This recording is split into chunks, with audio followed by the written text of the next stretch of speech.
Express 18 செய்திகள் சிலவற்றை பார்க்கலாம். கள்ளழகர் ஆற்றில் இறங்கும் வைபவத்திற்காக தேனி மாவட்டத்தில் உள்ள வைகை அணையில் இருந்து மே 8ஆம் தேதி முதல் தண்ணீர் திறக்க நீர்வளத்துறையினர் திட்டமிட்டுள்ளனர். 71 அடி உயரம் கொண்ட வைகை அணையின் நீர்மட்டம் 55.51 அடியாக உள்ளது. குடிநீருக்காக மட்டும் வைகை அணையில் இருந்து 69 கன அடி நீர் வெளியேற்றப்பட்டு வருகிறது. இந்நிலையில் மதுரை சித்திரை திருவிழா முத்தாய்ப்பு நிகழ்வாக கள்ளழகர் வைகை ஆற்றில் இறங்கும் வைபவம் மே 12ஆம் தேதி நடைபெறவுள்ளதால் மே 8ஆம் தேதி முதல் 4 நாட்களுக்கு வைகை அணையில் இருந்து 215 மில்லியன் கன அடி நீர் திறக்க திட்டமிடப்பட்டுள்ளது. சுற்றுலா பயணிகள் குறைந்த செலவில் ஏற்காட்டை சுற்றி பார்க்க சேலம் மண்டல போக்குவரத்து துறை சார்பில் பேக்கேஜ் பேருந்துகள் இயக்கப்படுகின்றன. சேர்வராயன் கோயில், பக்கோடா பாயிண்ட், ரோஜா பூங்கா, ஏற்காடு ஏரி, அண்ணா பூங்கா உள்ளிட்ட பல்வேறு இடங்களை சுற்றுலா பயணிகள் பார்வையிடும் வகையில் இயக்கப்படுகிறது. கோடைக்காலம் முடியும் வரை நாள்தோறும் காலை 8:30 மணிக்கு புதிய பேருந்து நிலையத்திலிருந்து புறப்படும் இந்த பேருந்து மாலை 7 மணிக்கு திரும்பும் என அறிவிக்கப்பட்டுள்ளது. ஒரு நபருக்கு டிக்கெட் கட்டணம் 300 ரூபாயாக நிர்ணயிக்கப்பட்டுள்ளது.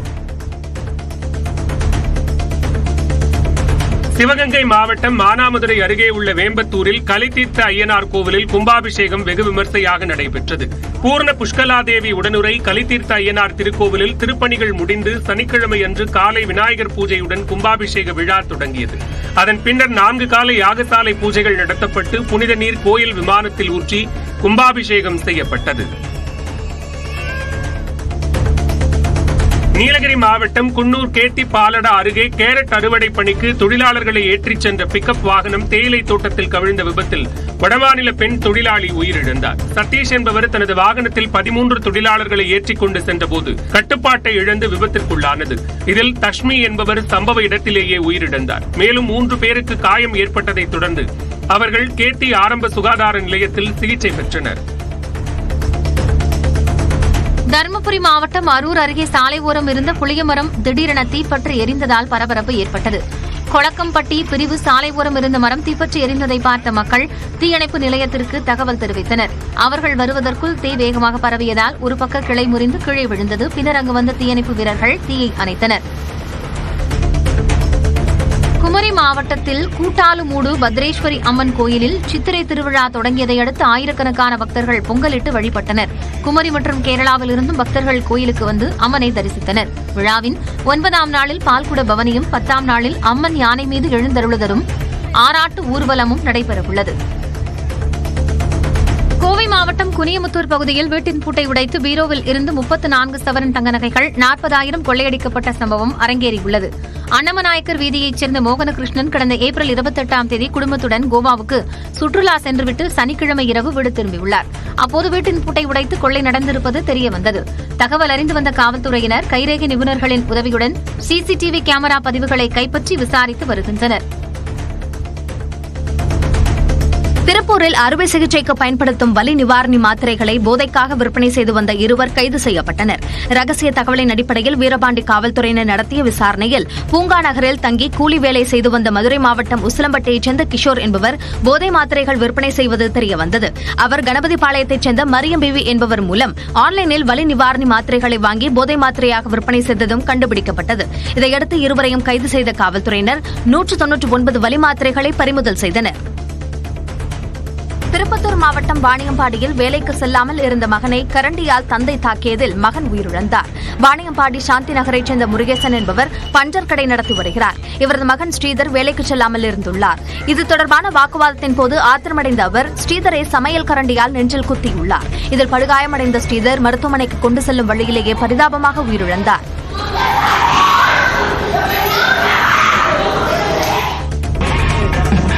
மயிலாடுதுறை மாவட்டம் திரு இந்தலூர் பரிமள ரெங்கநாதர் ஆலயத்தில் ராமர் உற்சவத்தை முன்னிட்டு பரிமள ரெங்கநாதர் ராஜ அலங்காரத்திலும் ஸ்ரீராமர், சீதை, லட்சுமணன் ஆகியோர் மின் விளக்குகளால் ஆன புஷ்ப பல்லக்கில் எழுந்தருளி 4 ரத வீதிகள் வழியாக வீதியுலா வந்தனர். ஏராளமான பக்தர்கள் வீடுகள் தோறும் தீபாராதனை எடுத்து வழிபாடு செய்தனர். ஈரோடு மாவட்டம் மொடக்குறிச்சி அருகே 3 மாதமாக முறையாக குடிநீர் வழங்காத ஊராட்சி நிர்வாகத்தை கண்டித்து பொதுமக்கள் காலிக்குடங்களுடன் போராட்டத்தில் ஈடுபட்டனர். ஆனந்தம்பாளையம் ஊராட்சியை அடுத்த அண்ணாநகர் பகுதியில் உள்ள வீடுகளுக்கு மேல்நிலை நீர்த்தேக்க தொட்டிகள் அமைக்கப்பட்டு குடிநீர் வழங்கப்பட்டது. இந்நிலையில் கடந்த 3 மாதங்களாகவே இப்பகுதிக்கு சரிவர குடிநீர் வழங்கப்படவில்லை என கூறப்படுகிறது. இதுகுறித்து பலமுறை புகார் அளித்தும் ஊராட்சி நிர்வாகம் நடவடிக்கை எடுக்காததால் பொதுமக்கள் காலி குடங்களுடன் போராட்டத்தில் ஈடுபட்டனர். திருவண்ணாமலை மாவட்டம் ஆரணி அருகே சோமத்தாங்கல் கிராமத்தில் கன்றுவிடும் விழா விறுவிறுப்பாக நடைபெற்றது.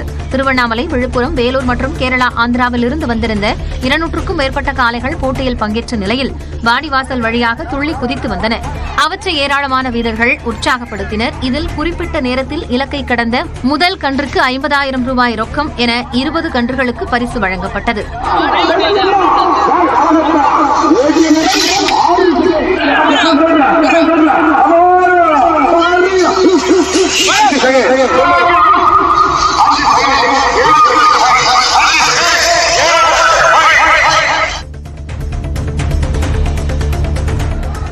திருத்தணி சுப்பிரமணிய சுவாமி கோவில் சுவாமி தரிசனம் வரக்கூடிய பக்தர்கள் போதிய பார்க்கிங் வசதி இல்லாததால் அவதியடைகின்றனர்.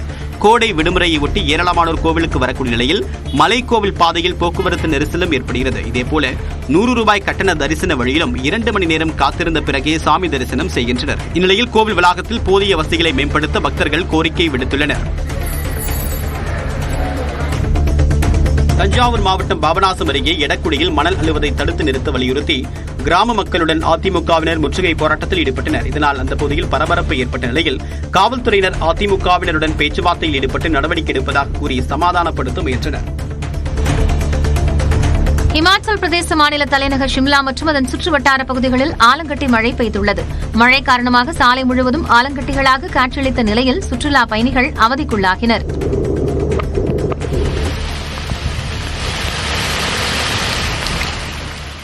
திருப்பூர் மாவட்டம் கல்லம்பாளையம் பகுதியில் சொத்து தகராறில் அண்ணன் தம்பி குடும்பங்களுக்கிடையே மோதல் ஏற்பட்டது. சொத்து தொடர்பாக அண்ணன் நாராயணன் மற்றும் தம்பி ராஜேந்திரன் இடையே தகராறு பூதாகரமானது. இதனால் தம்பி குடும்பத்தினரை அண்ணன் குடும்பத்தினர் அரிவாளால் வெட்டி கட்டைகளை கொண்டு தாக்கிய வீடியோ வெளியானது. ராஜேந்திரன் படுகாயமடைந்த நிலையில் காவல்துறையினர் விசாரணை மேற்கொண்டு வருகின்றனர்.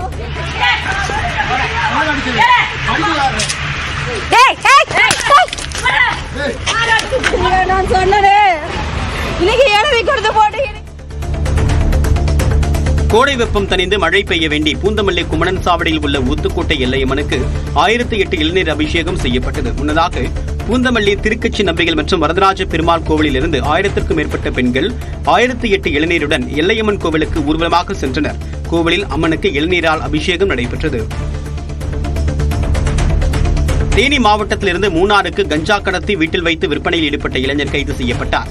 மூணாரில் எம்ஜி நகரில் வசிக்கக்கூடிய ஆனந்த் சித்தன் என்பவர் வீட்டில் கேரள காவல்துறையினர் சோதனையிட்ட போது சிறிய பொட்டலங்களில் இருந்து சுமார் 1.5 கிலோ கஞ்சா பறிமுதல் செய்யப்பட்டது. விசாரணையில் தேனி மாவட்டத்தில் கஞ்சா வாங்கி சென்று வீட்டில் வைத்து சில்லறை விற்பனையில் ஈடுபட்டு வந்ததால் அவரை கைது செய்து விசாரணை மேற்கொள்ளப்பட்டதாக கூறப்படுகிறது.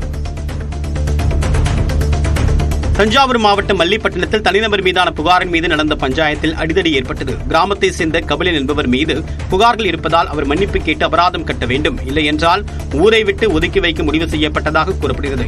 இதனால் இருதரப்புக்கும் இடையே வாக்குவாதம் முற்றி மோதலாக மாறியது.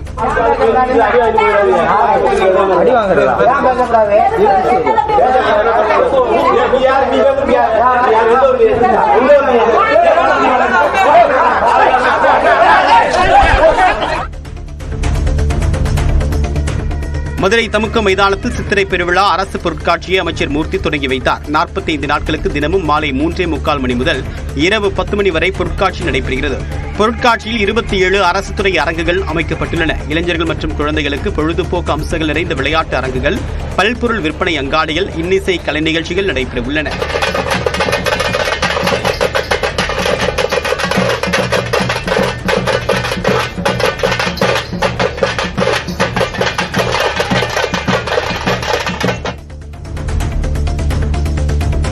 ராஜஸ்தானில் சிக்கிய புதுச்சேரி பக்தர்களையும் பேருந்தையும் விடுவிப்பதற்காக திமுகவினர் உதவி புரிந்தனர்.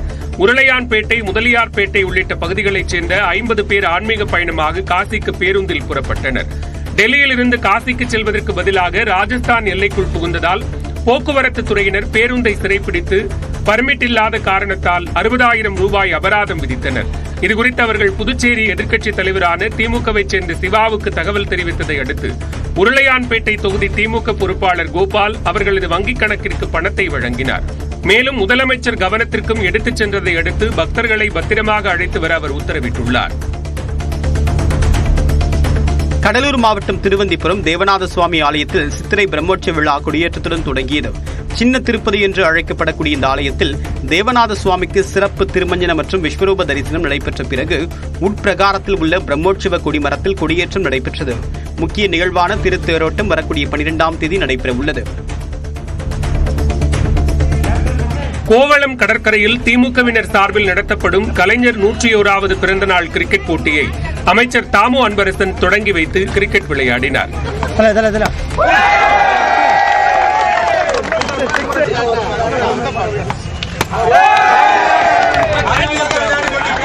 இந்த போட்டியில் 272 அணிகள் கலந்து கொண்டுள்ளன. 10 கேமராக்கள், சியர்ஸ் கேர்ள்ஸ், ரிவ்யூ சிஸ்டம் என IPL போட்டி போல நடத்தப்படுகிறது.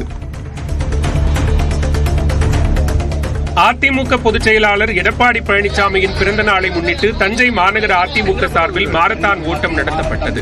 போதை பழக்கத்திற்கு எதிரான விழிப்புணர்வாக 1000க்கும் மேற்பட்டவர்கள் கலந்து கொண்டு ஓடினர். ஆடவருக்கு 5 கிலோமீட்டர் தூரம், மகளிருக்கு 3 கிலோமீட்டர் தூரம் என தனித்தனியாக போட்டி நடத்தப்பட்டது. வெற்றி பெற்றவர்களுக்கு பரிசுகள் வழங்கப்பட்டன.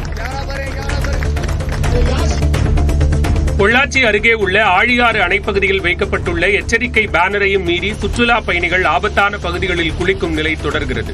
கோடை விடுமுறை மற்றும் பள்ளி விடுமுறை காரணமாக ஆழியாறு அணைப்பகுதிக்கு வரும் சுற்றுலா பயணிகளின் எண்ணிக்கை அதிகரித்துள்ளது. அந்த வகையில் சுற்றுலா வந்த சென்னையைச் சேர்ந்த மருத்துவக் கல்லூரி மாணவர்கள் 3 பேர் ஆற்றில் மூழ்கி உயிரிழந்தனர். இதனையடுத்து அந்த பகுதியில் குளிக்க வேண்டாம் என நீர்வளத்துறை சார்பில் எச்சரிக்கை பலகை வைக்கப்பட்டுள்ளது. எனினும் அதனை பொருட்படுத்தாமல் மக்கள் குடும்பத்துடன் குளித்து வருகின்றனர்.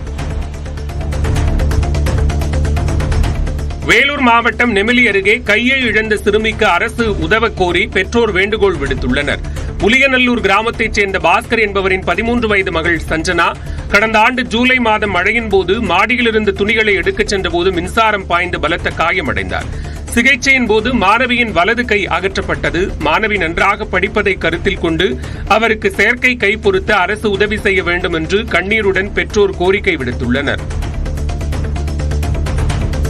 திருச்சி மாவட்டம் முசிறி அருகே நெடுஞ்சாலை படபாணியில் ஓடும் லாரியில் டாஸ்மாக் மதுபாட்டில்களை திருடிய கும்பலில் ஒருவரை போலீசார் கைது செய்துள்ளனர். டீ குடிக்க லாரியை நிறுத்திய போது அதிலிருந்து இறங்கி ஓடிய ஒருவர் ஆம்னி வேனில் தப்பியுள்ளார். ஓடும் லாரியில் 7 மதுபான பெட்டிகள் திருடு போனது தெரியவந்த நிலையில் துறையூர் ரவுண்டானா பகுதியில் வேனை மடக்கி பிடித்த போலீசார் மதுரையைச் சேர்ந்த ரமேஷ் என்பவரை கைது செய்தனர். மேலும் 4 பேரை தேடி வருகின்றனர். விருதுநகர் மாவட்டம் சிவகாசி அருகே கழிவுநீர் தொட்டிக்குள் விழுந்த பசுமாட்டை தீயணைப்புத் துறையினர் பாதுகாப்பாக மீட்டனர். திருத்தங்கலில் APS திருமண மண்டபம் எதிரே உள்ள கழிவுநீர் தொட்டிக்குள் பசுமாடு ஒன்று தவறி விழுந்தது. இதனை மீட்க பொதுமக்கள் மேற்கொண்ட முயற்சி தோல்வியில் முடிந்தது. இதனையடுத்து தீயணைப்புத் துறையினர் வரவழைக்கப்பட்ட நிலையில் நீண்ட போராட்டத்திற்கு பின்னர் பசுமாடு மீட்கப்பட்டு உரிமையாளரிடம் ஒப்படைக்கப்பட்டது. வேலூர் மாவட்டத்தில் மனைவியை தலையில் தாக்கி கொலை செய்த கணவன் கைது செய்யப்பட்டார். கீழ்கிருஷ்ணாபுரம் பகுதியைச் சேர்ந்த ரவிக்குமார், விஜயசாந்தி தம்பதிக்கு 2 ஆண் குழந்தைகள் உள்ளனர். வீட்டில் குடும்ப தகராறின் போது விஜயலட்சுமியை ரவிக்குமார் கடுமையாக தாக்கியதில் அவர் மயங்கியுள்ளார். மருத்துவமனை கொண்டு செல்லப்பட்ட நிலையில் அவர் உயிரிழந்து விட்டதை மருத்துவர்கள் உறுதி செய்த பின்னரும் ஆத்திரம் அடங்காத ரவிக்குமார் கத்திரிக்கோலை எடுத்து விஜயசாந்தியின் சடலத்தில் குத்தியுள்ளார். இந்நிலையில் அவரை காவல்துறையினர் கைது செய்து விசாரணை நடத்தி வருகின்றனர். திருவள்ளூர் மாவட்டம் திருத்தணி அண்ணா பேருந்து நிலையத்திற்கு வந்த அரசு பேருந்து வளைவில் திறந்திருந்த கழிவுநீர் கால்வாயில் இறங்கியதால் பரபரப்பு ஏற்பட்டது. கால்வாயில் சிக்கிய பேருந்தை முன்னோக்கி எடுக்கும் போது முன்பக்கம் இருந்த கடையின் இரும்பு மேற்கூரை இடிந்தது. பேருந்து ஓட்டுநர் செல்போன் பேசியபடி அஜாக்கிரதையாக இயக்கியதால் பேருந்து கால்வாயில் இறங்கியதாக பயணிகள் குற்றம் சாட்டினர்.